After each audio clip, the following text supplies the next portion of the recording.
Bienvenue dans Vibration intérieure, le podcast qui nous fait du bien.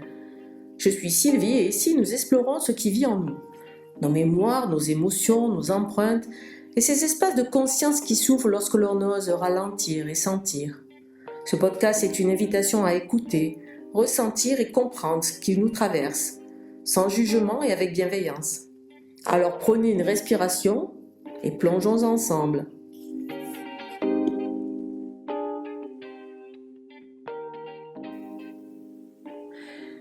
Bonjour et bienvenue, je suis très contente de vous avoir encore avec moi pour ce numéro 5.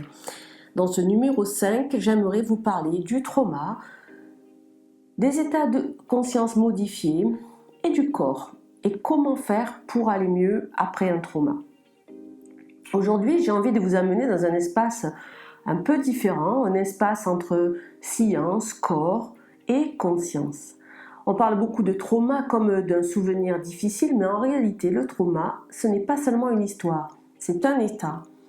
Un état dans lequel le système nerveux est resté bloqué, parfois en alerte, parfois en fuite, et très souvent en figement. Ce moment où le corps n'a pas pu agir, pas pu crier ou pas pu fuir, et c'est comme gelé pour survivre. Ce qui est important de comprendre, c'est que cet état peut rester actif des années après que l'événement soit terminé.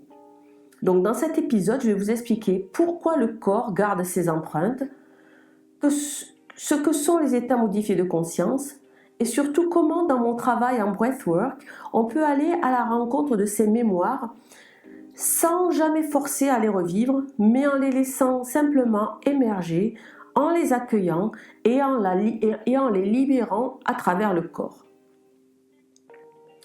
Donc, que se passe-t-il dans notre cerveau et dans notre corps lorsqu'on est face à un danger ou à ce qu'on peut appeler un trauma? Dans les traumas, il y a toutes sortes de choses plus ou moins importantes, mais le système nerveux réagit souvent de la même façon. Quand quelque chose de trop intense nous arrive, le cerveau passe en mode survie. Donc, je vous explique un petit peu scientifiquement ce qui se passe. L'amygdale, qui est dans notre cerveau, déclenche l'alarme. Le corps se prépare à agir immédiatement. Mais en même temps, le cortex préfrontal, la partie qui analyse, la partie qui comprend, elle se met en retrait. Et l'hippocampe, qui organise les souvenirs, n'arrive plus à faire son job correctement. Donc l'événement ne peut pas s'enregistrer comme un souvenir clair. Il s'enregistre sous forme de fragments, de sensations, d'émotions, de réactions corporelles. C'est pour ça que parfois on ne comprend pas ce qui nous arrive lorsque des années plus tard, lorsqu'on est face à une situation qui réactive ce trauma, notre corps se met à réagir de la même façon alors qu'on pensait que c'était oublié, que c'était intégré, mais non, quelque chose va le réactiver. On ne comprend pas, le corps lui réagit comme si c'était encore maintenant, parce que le trauma n'a pas été vécu complètement. Pour parler des 3 réactions que le corps peut faire face à un trauma ou un stress intense, le figement, c'est la clé invisible du trauma. On parle souvent qu'il y a le combat, ou la fuite, et le 3e, c'est le figement. Le figement, c'est une réponse beaucoup plus silencieuse. C'est une réponse extrêmement intelligente du corps quand il n'a plus d'issue. Le système nerveux ralentit tout, le corps se coupe, les sensations diminuent et le temps peut paraître suspendu. Donc le problème, ce n'est pas cette réponse. Le problème, c'est que quand le stress a été très intense, et que le corps n'est pas allé au bout de l'élimination de cette décharge énergétique, le stress ne se termine jamais complètement. L'énergie mobilisée pour survivre reste comme coincée dans le corps. Et plus tard, ce qui peut se produire, c'est qu'on peut avoir de l'anxiété non expliquée, des sensations de blocage, des fatigues profondes, ou alors on peut être tout le temps en alerte, en hypervigilance. Ce que le corps n'a pas terminé après un choc, il va bien falloir à un moment donné qu'on le fasse passer par le corps pour l'éliminer définitivement. Les animaux, si vous observez des animaux, lorsqu'ils sont face à un stress intense, après le choc, ils se mettent à trembler, se mettent à respirer fort, et puis ils se relâchent ou ils se secouent. Donc ils complètent le cycle. Chez l'humain, après avoir appris ou après avoir été contraint à se retenir, à rester fort, à ne pas ressentir, le cycle reste ouvert et ne s'achève pas. Donc le corps, lui, il n'oublie pas. Il attend simplement le bon moment pour terminer ce qu'il a interrompu.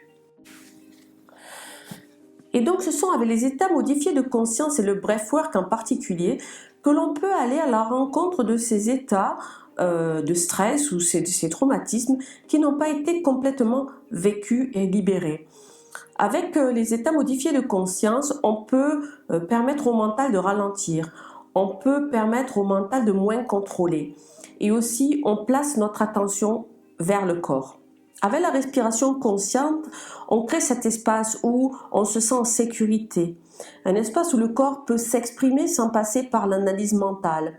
Parce qu'avec ce type de respiration, on va permettre au cerveau de se mettre en pause, de ne pas déclencher l'hypervigilance. Dans mes séances de breathwork, on ne va pas chercher le trauma avec la tête, on va aller le chercher avec le corps. On ne force rien, on ne replonge pas la personne dans son histoire, on ne lui demande pas de revivre le trauma. Et même parfois, la personne libère des choses dont elle n'est même pas consciente. Il y a de très belles libérations qui se passent et la personne me dit mais je ne sais pas pourquoi je pleure, je ne sais pas pourquoi je tremble, je ne sais pas. Ce n'est pas important. Ce qui est important, c'est de se sentir en sécurité, de laisser le corps faire. Parce que le corps sait où il a bloqué l'énergie et où il va falloir que l'énergie se remette en marche. Donc parfois ça passe par des sensations, des émotions, des mouvements, des tremblements ou simplement par une respiration qui change. C'est une libération douce, c'est une libération intelligente. Le corps sait exactement jusqu'où il peut aller et surtout il ne revit pas le trauma, il permet au système nerveux de le traverser différemment. Donc ce qu'il faut retenir, c'est que le trauma n'est pas un problème en soi, n'est pas un problème à comprendre, c'est juste un état à réguler. La guérison ne passe pas uniquement par la parole, et elle passe par le corps, par la respiration, par les sensations, par ces états de conscience élargis où quelque chose peut enfin se relâcher. Le corps qui a gardé la trace porte aussi la capacité de guérison. Et parfois, il suffit simplement de lui redonner de l'espace pour terminer ce qui n'a pas su finir ou ce qui n'a pas pu finir. Donc, pour tous ceux qui se sentent empêchés, qui se sentent bloqués physiquement, moralement, énergétiquement, je vous conseille d'essayer, ne serait-ce qu'une fois dans votre vie, une séance de breathwork. Et je vous garantis que passer son histoire par le corps est beaucoup plus fort que de la passer par la parole.